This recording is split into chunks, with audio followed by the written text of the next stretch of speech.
Hey guys, what's going on? So I'm going to do a quick, I'm trying to keep it quick. I talk a lot if you know anything about me, so I'm trying to keep it quick, simple, and I will do a more in-depth, longer explanation of this if you guys so deem it.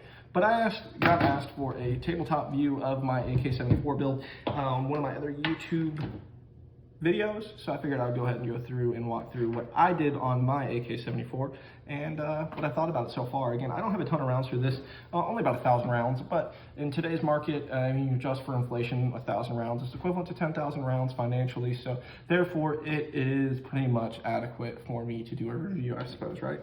Anyway, starting from the back, I have a PT1. It's by far the best AK stock on the market right now because there isn't very many AK stocks on the market. There's adapters that put AR stock on it, and that shit looks stupid. In my opinion, I don't like it.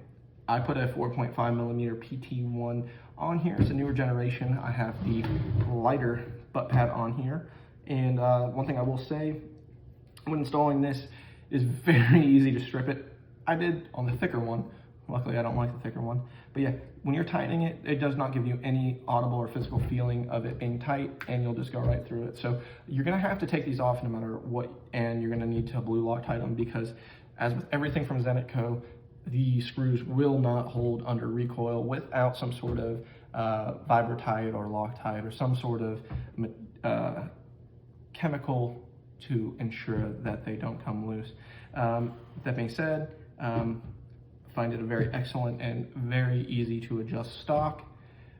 I like shooting it as it is here, but again, with night vision, it's very likely that I can lift this up a bit once I start, hopefully maybe trying risers out on this. I don't find it necessary. Where it is just like this with the B33 dust cover, I still am able to get behind it with night vision without having any bumping and banging yet. But again, I need to go out there and mess with it a little bit more. I haven't really got to shoot very much at night with this, to be quite transparent. Moving forward from the PT1, I do have a Blue Force Gear AK sling, excellent AK sling. If you decide that's what you want to do, as if you're not using a QD system, this is probably by far the best. Very good AK sling, very good normal sling, probably the flagship, I don't want to say flagship, but golden standard of sling on the market. Everyone's pretty much copied it. Vickers did a very excellent job designing the sling. I have the Zenetico grip on here, of course. It is pretty good. Again, I'm not a huge fan of the rubber grips. I don't really know why, I just don't like them. Aesthetically, it really was just to kind of go with the theme of this gun. But it does feel good. I will say though, I do find the US palm grip to be much more comfortable. If I was gonna go back and change anything, probably would have gone with the US palm grip.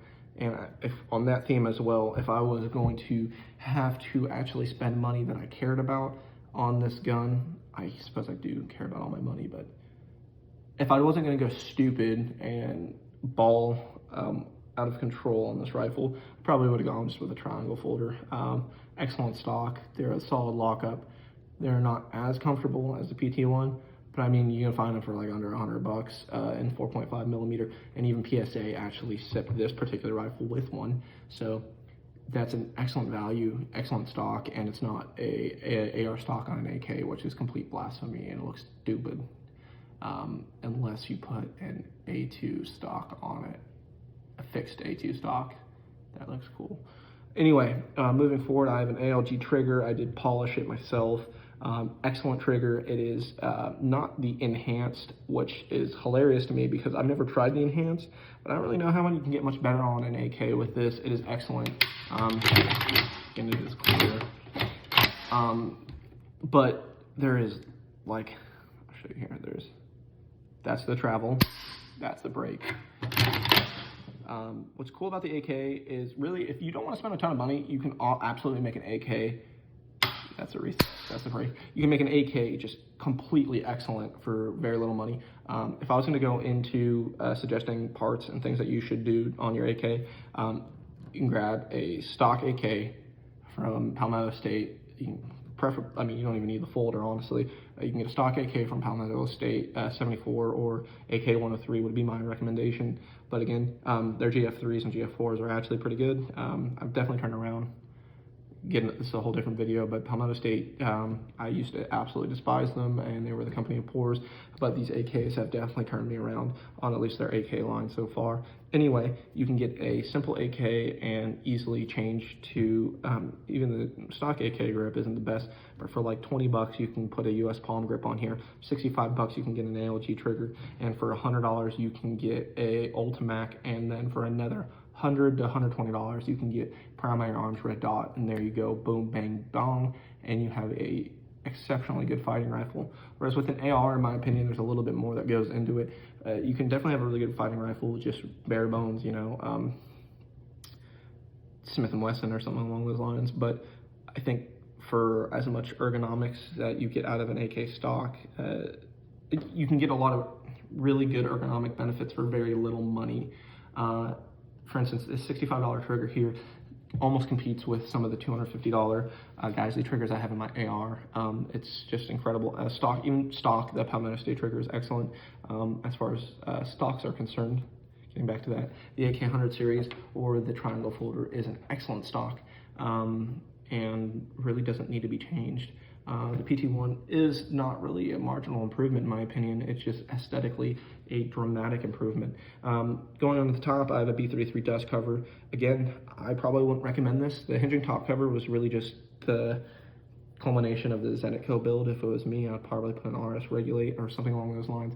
On the side rail, there's a lot of benefits to using a side rail mount, including a much better repeatable zero. These things do work, but again, you know, like me, this particular example, I had to get a new spring set out because I followed it just a bit too much and there's a little bit of play. It was affecting my zero groups. So this is a little bit more finicky as opposed to the side rail mount, but it's really cool that you can just grab those side rail mounts and the good quality ones repeat zero. You really don't get very much benefit off these hinging top covers. There is a slight benefit in the aspect that while shooting suppressed, this B33 does kind of help get some of the gas out of my face as opposed to the traditional dust cover, I feel. But that also might have to do with the other AKs I shoot suppressed or 7.62 by 39, which I'm assuming is a little bit more gassy. But yeah, I love the look of the B33. I like that it sets these optics down really low. It has been repeatable zero, but it is a very expensive and heavy, very heavy system as opposed to just using a side rail mount. So again, I like mine for the aesthetics and for the overall look, but for form and function, I do find side rails to be a much better option. The Selector is exactly what PSA includes on theirs, which is the enhanced that has just this little metal dingus here, which allows you to, with your index finger, actuate it, which is really nice. Again, especially coming over from ARs, I do like the aspect that I don't have to break my grip in order to change the safety from on to off. And just a nice little marginal improvement, although it is, I guess, blasphemy for certain people as it's not actually what AK ship with. It's whatever. Another improvement that to the AK that Palmetto State has made that I think is awesome. KSI is actually doing it too. They're including inside a retainer plate, which is cool. Shepherd's hooks are stupid and should never have been produced in the first place, and retainer plates are the future, and you're stupid if you have an issue with that. And that is my take. I have a KNS piston inside of here. This does shoot suppressed. If you're curious, the AK74 is from Palmetto State. The Arsenal size KNS piston does work. Carolina shooting support, bolt handle on here. I did use the Zenetico's RK, I don't remember what it is. I can't remember, but Zenetico's bolt handle kept coming off, kept having issues with it. No matter how much Loctite on it I put, or how much I tightened it down, I was having issues with it. And I went to finally go like actually tighten it down, and it includes little shitty screws, and I stripped the shit out of them. So that's dead to me forever. I know it's blasphemy, but I use this. And when I use this, I was like, you know, fuck it, let's go with American Optics. Screw EOTechs. I hate to say this, cover your ears if you're an EOTech fan, but definitely better. The mini mag is dramatically better than my EOTech magnifiers, and it pisses me off because it's about half the price. Has a lot better and more forgiving eye box. I don't know what it is with Vortex optics. All of them, they underestimate their eye box. This eye box is absolutely excellent compared to other magnifiers, compared to LPVOs and other things. It's kind of dog shit. That's why I have it mounted all the way back, so that way I don't have to cant my head as much forward. But that being said, it is excellent. It's a lot smaller, lighter, which isn't really the theme of this build, so I should have probably gone with the EOTech, so it was fucking brick. But smaller, lighter, very, very, very good eye box, pretty good quality. That being said, the UH1 Gen2, which I have here, is fucking excellent. I love it. I like it better than EOTech's in a lot of ways. Looks weird. Figured it would look cool on this rifle. I guess it did. Probably should have put an EOTech on here. I guess that would be really one of my only takeaways from this. It was fucking blasphemy putting this on as opposed to an EOTech, because, you know, now I'm not a Russian operator, so I might as well not even use Bakelite mags. Moving forward, I do have the B31L. I might be wrong about that, but I have their new lighter version of the both top and bottom rail from Zenetico. This is a motherfucker to install on the AK from Palmetto State. As you can see, I dinged the shit out of this on both sides. It was a nightmare. It's about a 4-hour installation job. A lot of hammers involved. Follow their instructions. Do not file this. And it'll be rock solid, but it'll be an absolute nightmare to install. But once it's on, and you're never getting it off. But yeah, definitely grab the lower profile top cover if you're getting one. I have the higher the higher profile Gen 2 top cover. This version's a lot lower, slimmer, and just a better aesthetic as well. Probably gonna be selling that other one soon. And then I have this standard length RK1. It's excellent. I do have the ability to grip it as a gangster grip if and when this just gets too hot to shoot, which is kind of important with an AK, so you're not going back here. And then also it does provide a pretty good C-clamp while I'm actually going and utilizing these awesome tape switches. One negative though with vertical grips, although it does provide a lot of positive, it is going to slightly kind of catch when you're reloading. And if you're doing those awesome, cool reloads where you're taking another mag and launching it, it will launch your mag into this, which could potentially damage the face of it. I won't do it with Bakelites because I buy these for Instagram, not for use. But if you're using other magazines, it really doesn't affect it, but just keep that in mind. This is a solid metal grip, the grip won't get affected. But I do have like a Unity grip on my AK-103, which I'll do another tabletop of that once I have time. And that grip does get a little chewed up when I do those cool guy reloads. Moving forward, I have the Perst 4 in Klesh 2.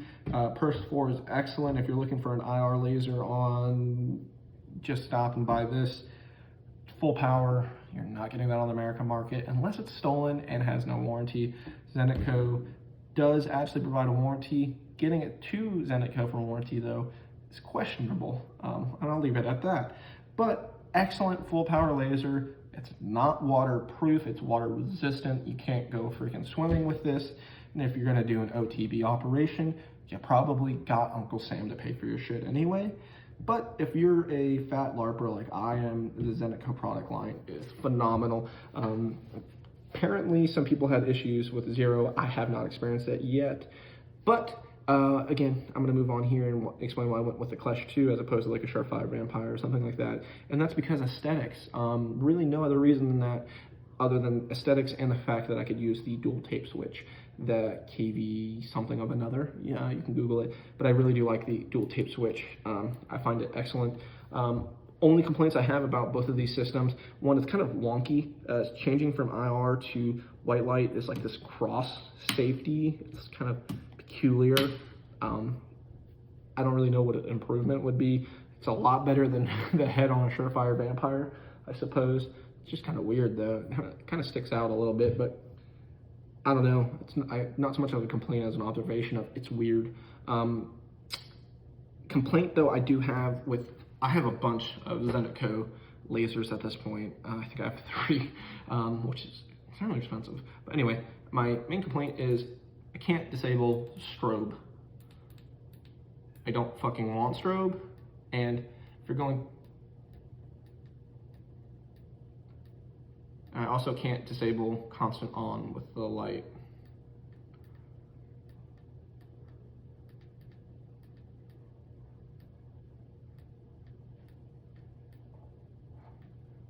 Yeah, and here you go. Sorry, I'm playing around with it, but it's kind of hard to get it to just shine and not actually stay on constantly. So I think a lot of that has to do with their SOPs and tactics and what they utilize in the East, but here in the West, we don't really use strobe at all. And I also have really no need to fluctuate power settings with the light. Again, if I'm gonna be utilizing the light, I most likely I'm just gonna use it on full power anyway, and be cognizant of that it's on full power, as opposed to sitting here. There is the actuation to change the brightness of both the laser and the light slash illuminator, and there's also a safety on this, which is actually kind of nice while traveling or putting it in the safe, so I don't accidentally hit it, which is kind of a nice little afterthought. But again, it just adds length to the tape switch, which is semi-unnecessary. Also, there's really only one option to mount this tape switch on this particular top cover, and it's pretty tight, so keep that in mind here. Cable management, you can see I have kind of a weird, funky version of it, but essentially I kind of have it all wrapped around each other, and I am utilizing the actual sling itself to hold these wires onto place. It's been an excellent system. I'm kind of happy I did it and played around with it and found that out, because now I don't have to use any zip ties or anything like that. And if I do intend on wanting to switch anything, all I have to do is remove the sling and all the wires are free. Kind of cool, kind of interesting, and just figured I'd share that with you. So far, I have really liked the Perst 4 and Klesh 2. I'll get some night footage. I have night vision, I have recorders.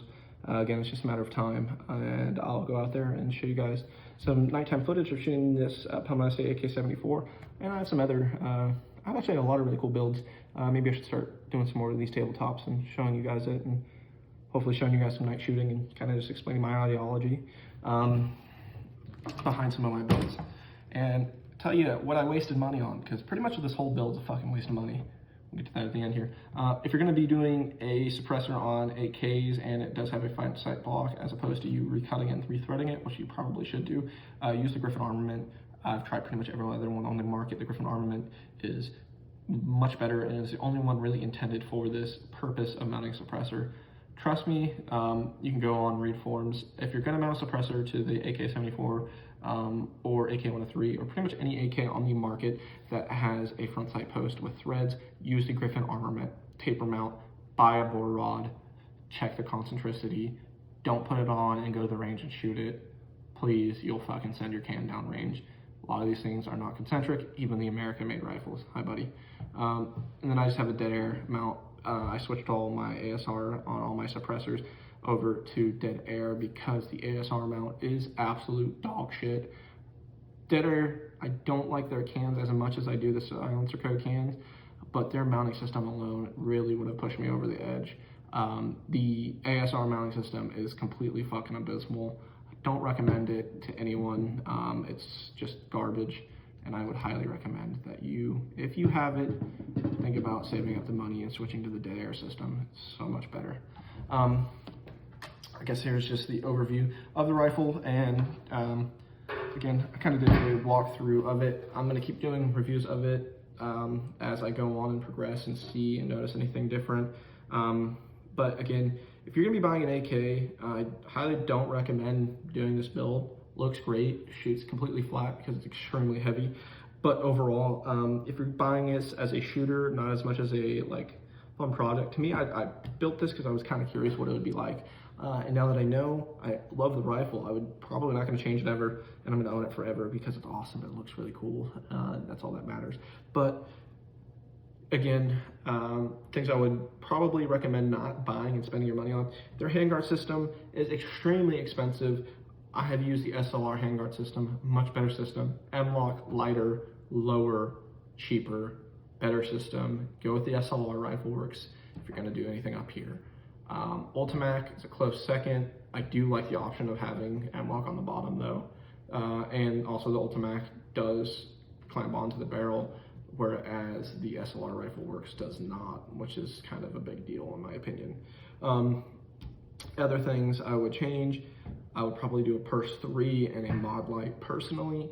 If it was money and budgetary purposes, again, you can still do the Perst 4 and a Surefire Vampire if you would like to have both IR and night capabilities. Perst 4 and Surefire Vampire is a very exceptional option.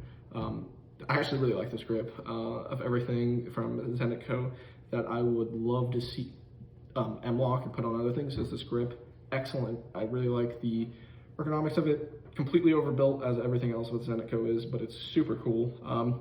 Lasers obviously are my favorite product from Zenetico, and I recommend putting them on every one of your rifles, not just your AKs, but that's, again, once I start doing some of the nighttime videos, I'll show you guys why, and you'll probably agree with me.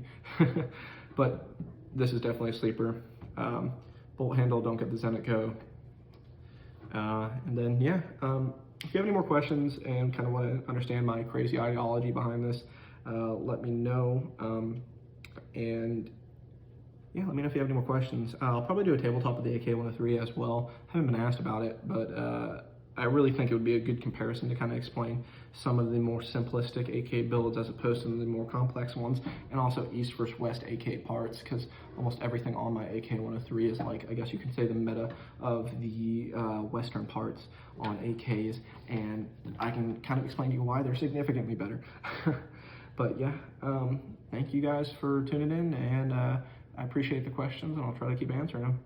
I guess that's all.